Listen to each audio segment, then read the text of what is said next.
जगह जगह इन्वॉल्वमेंट रही, बैरूनी ताकतों की सियासी असर रहा और इस तरह खिलाड़ी अपने खेल से गद्दारी करते रहे, अपने मुल्क से गद्दारी करते रहे, जिसकी सजा आज दुनिया भर में हमें रुसवाई की सूरत में उठानी पड़ रही। इन तमाम तर सूरत हाल पर आज हम बात करेंगे। हमारे साथ स्टूडियो में मौजूद हैं दो ऐसे मेहमान, दो ऐसी शख्सियत जो न सिर्फ सीनियर स्पोर्ट्स रिपोर्टर हैं, राइटर हैं, जर्नलिस्ट हैं, बल्कि क्रिकेट और क्रिकेटर्स से बहुत ही करीबी रवाबित भी रखते हैं। यही वजह है आज इनको मदऊ करने के लिए, क्योंकि जो कुछ ये जानते हैं, जो कुछ इन्होंने देखा, आप पढ़ते रहे, लेकिन आज इनकी जबानी भी सुनेंगे। हम हमारे साथ मौजूद हैं याह्या हुसैनी और एहसान कुरैशी। याह्या, आपको, एहसान भाई आपको भी अपने प्रोग्राम में खुशामदीद कहते हैं। याह्या, एक बहुत तवील तजर्बा है आप दोनों का स्पोर्ट्स के हवाले से, खासकर एहसान भाई तो बहुत ही सीनियर हैं। ये जो क्रिकेट है, क्या इसमें ये सब कुछ ज़रूरी है कि इसमें ग्लैमर इतना हो और उस ग्लैमर के लिहाज से हमारा प्लेयर एकदम जो वो ब्लास्ट हो जाता है और गलत चीज़ों में इन्वॉल्व हो जाता है? देखिए, इसकी बुनियादी शायद वजह यह है कि जब हमारे खिलाड़ी डोमेस्टिक क्रिकेट खेलकर इंटरनेशनल क्रिकेट में आते हैं तो वो सब कुछ उनको डोमेस्टिक क्रिकेट में या फिर गली क्रिकेट में या क्लब क्रिकेट में नहीं मिलता। जो आते हैं उनको इंटरनेशनल स्टैंडर्ड पर मिल जाता है। हमारे बहुत से ऐसे खिलाड़ी होंगे जो कभी उन्होंने जहाज़ की शक्ल नहीं देखी होंगी, जहाज़ की सीढ़ियाँ नहीं चढ़े होंगे और अचानक वो पाकिस्तान टीम में आकर 5 स्टार होटल में ठहरते हैं। ऐसे मुल्क जाने का उन्हें इत्तेफाक होता है, ऐसी चीज़ें देखने का उन्हें इत्तेफाक होता है जो उन्होंने अपनी ज़िंदगी में नहीं कहीं देखी होती। तो ये चीज़ें वो हैं जो उनको क्रिकेट से डाइवर्ट करती हैं, उनकी सोच को अलग करती हैं और ये वो चीज़ें हैं जिसकी वजह से हमारे खिलाड़ी जो हैं थोड़े से गुमराह हो जाते हैं। और कुछ लोग जो क्रिकेट से पैसा कमाने की कोशिश करते हैं, सट्टेबाजी करते हैं, स्पॉट फिक्सिंग करते हैं, उनके चुंगल में फंस जाते हैं।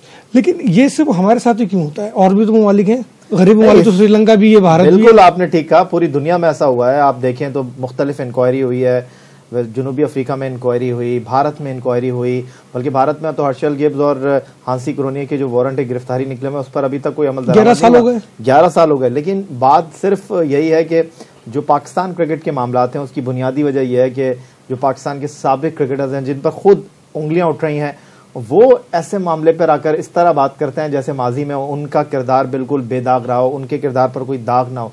ये पाकिस्तान क्रिकेट को चीज़ें डैमेज करती हैं। जो पाकिस्तान क्रिकेट के साथ सबसे बड़ा अलमिया जिसको आप कह सकते हैं कि 93 में जो ट्रिनिडाड में वाक़या पेश आया, ग्रेनेडा में वाक़या पेश आया, वहाँ वो स्टोरी दब गई, लेकिन वही खिलाड़ी जो उस वाक़े में मुलविस थे उन्होंने इंग्लैंड में जाकर स्टोरी भेज दी। तो आप इससे अंदाज़ा कर सकते हैं कि पैसे की चकाचौंध जो है हमारे खिलाड़ियों के लिए बहुत अहमियत की हामिल है। और ये बयानबाजी, एक दूसरे पर इल्ज़ामात, ये पाकिस्तान क्रिकेट को तबाह करते रहे हैं और पाकिस्तान क्रिकेट की कश्ती में सुराख करते रहे। ये सिलसिला जारी है। असल में क्या कहा यह जा रहा है मजहर मजीद के भाई की जानिब से कि इस घर को आग लगी, घर के चिराग से कोई अपना ही शख्स है जिसने इस तरफ रुख मोड़ा और जो मजहर मजीद ने बाकायदा उनको ट्रैप किया और फिर रिपोर्टर ने पूरी एक कहानी गढ़ी है। क्या आपको लगता है ये ट्रू है?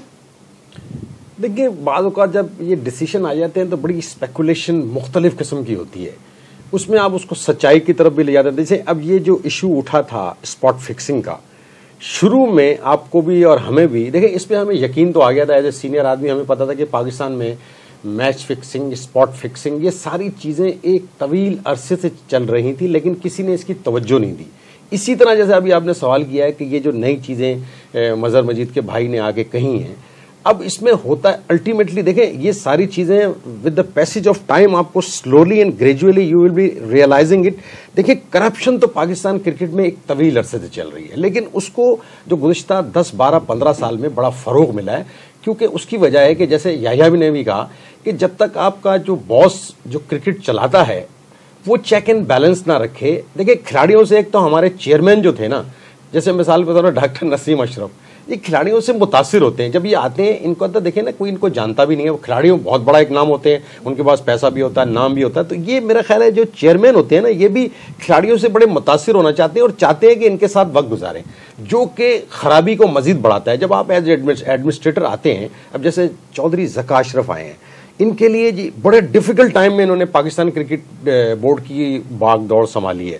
उनके लिए एक बहुत बड़ा चैलेंज है कि ये पाकिस्तान के ऊपर जो वक्त आया है, इससे पहले भी माजी में वक्त जरूर आए हैं, लेकिन क्रिमिनल केसेस और उसके बाद ये प्रूव हो जाना कि ये लोग जो थे मैच फिक्सिंग, स्पॉट फिक्सिंग में इन्वॉल्व थे और उन्होंने पाकिस्तान के इमेज को इंतहाई जबरदस्त तरीके से एक तरह से धचका दिया, डेंट पहुंचाया और पाकिस्तान का जो चेहरा था उसको बड़ा भयानक कर दिया। हालांकि पाकिस्तान का बड़ा स्पार्कलिंग रिकॉर्ड रहा है, पाकिस्तान की आउटस्टैंडिंग कोई बोर्ड ऐसा नहीं है जो पाकिस्तान की मुशावरत के बगैर कोई काम करता हो, लेकिन अब पोजीशन ये आ गई है कि पाकिस्तान क्रिकेट बोर्ड को पूछे ही नहीं जाता, इवन कि बांग्लादेश भी हमें निगलेक्ट करता है। देखिए यही हुआ ना, देखिए हमारी जो क्रिकेट बोर्ड के लोग आते रहे उन्होंने पब्लिक लिस्टिंग सही नहीं रखी ना, उस पे ऐसे लोग आते रहे जो क्रिकेट समझते थे उसकी। देखिए ये क्रिकेट जब आप आके करते हैं तो इसमें एडमिनिस्ट्रेशन के अलावा खिलाड़ियों को टैकल करना, मैन मैनेजमेंट, अगर ये सारी चीजें नहीं होगी तो आपको पता नहीं चलेगा। सिलसिला से जारी रहेगा, लेकिन एक ब्रेक के लिए कहा जा रहा है। नाज़रीन एक ब्रेक लेते हैं और ब्रेक के बाद ये जानने की कोशिश करेंगे कि आखिर असल कसूरवार है कौन। क्या ये क्रिकेटर वाकई कसूरवार है या इनको लीड करने वाले हमारे पीसीबी के वो आला ओहदेदारान कसूरवार हैं। लेकिन लेते हैं एक ब्रेक और ब्रेक के बाद फिर ये जानेंगे अपने मौजूद मेहमानों से।